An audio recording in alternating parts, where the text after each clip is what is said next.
এতিয়া আন্দোলন কৰিলে মইতো গৈ বাধা দিব নোৱাৰো। এইটো গণতান্ত্ৰিক দেশ হয়, আন্দোলন চবেই কৰিব পাৰে। কিন্তু মই অসমত সৰুৰ পৰা ডাঙৰলৈকে যিমান দেখিলোঁ, আন্দোলন হয় যিমান ৰিজাল্ট হৈছে চব নিগেটিভ হৈছে। অসম চুক্তিৰ পৰা যিমান হয় আন্দোলনৰ ৰিজাল্টটো আজিলৈকে মই পজিটিভ দেখাই নাই। এতিয়া আন্দোলন কৰিলে মইতো গৈ বাধা দিব নোৱাৰো। এইটো গণতান্ত্ৰিক দেশ হয়, আন্দোলন চবেই কৰিব পাৰে। কিন্তু মই অসমত সৰুৰ পৰা ডাঙৰলৈকে যিমান দেখিলোঁ, আন্দোলন হয় যিমান ৰিজাল্ট হৈছে চব নিগেটিভ হৈছে। অসম চুক্তিৰ পৰা যিমান হয় আন্দোলনৰ ৰিজাল্টটো আজিলৈকে মই পজিটিভ দেখাই নাই।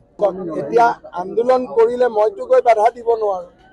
এইটো গণতান্ত্ৰিক দেশ হয়, আন্দোলন চবেই কৰিব পাৰে।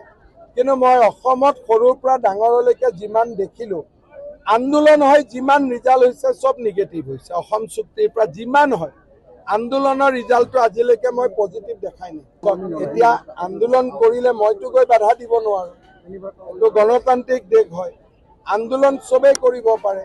কিন্তু মই অসমত সৰুৰ পৰা ডাঙৰলৈকে যিমান দেখিলোঁ, আন্দোলন হয় যিমান ৰিজাল্ট হৈছে চব নিগেটিভ হৈছে। অসম চুক্তিৰ পৰা যিমান হয় আন্দোলনৰ ৰিজাল্টটো আজিলৈকে মই পজিটিভ দেখাই নাই।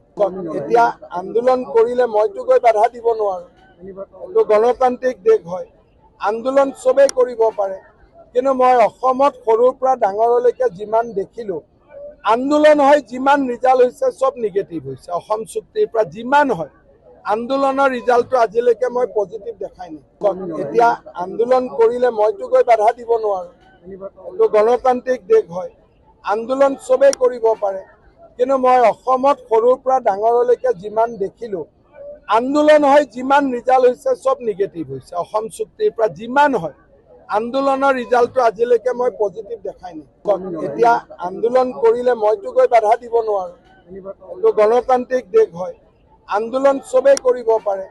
কিন্তু মই অসমত সৰুৰ পৰা ডাঙৰলৈকে যিমান দেখিলোঁ, আন্দোলন হয় যিমান ৰিজাল্ট হৈছে চব নিগেটিভ হৈছে। অসম চুক্তিৰ পৰা যিমান হয় আন্দোলনৰ ৰিজাল্টটো আজিলৈকে মই পজিটিভ দেখাই নাই।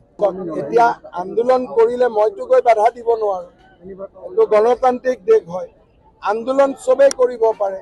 কিন্তু মই অসমত সৰুৰ পৰা ডাঙৰলৈকে যিমান দেখিলোঁ, আন্দোলন হয় যিমান ৰিজাল্ট হৈছে চব নিগেটিভ হৈছে। অসম চুক্তিৰ পৰা যিমান হয় আন্দোলনৰ ৰিজাল্টটো আজিলৈকে মই পজিটিভ দেখাই নাই। এতিয়া আন্দোলন কৰিলে মইতো গৈ বাধা দিব নোৱাৰো। এইটো গণতান্ত্ৰিক দেশ হয়, আন্দোলন চবেই কৰিব পাৰে। কিন্তু মই অসমত সৰুৰ পৰা ডাঙৰলৈকে যিমান দেখিলোঁ, আন্দোলন হয় যিমান ৰিজাল্ট হৈছে চব নিগেটিভ হৈছে। অসম চুক্তিৰ পৰা যিমান হয় আন্দোলনৰ ৰিজাল্টটো আজিলৈকে মই পজিটিভ দেখাই নাই।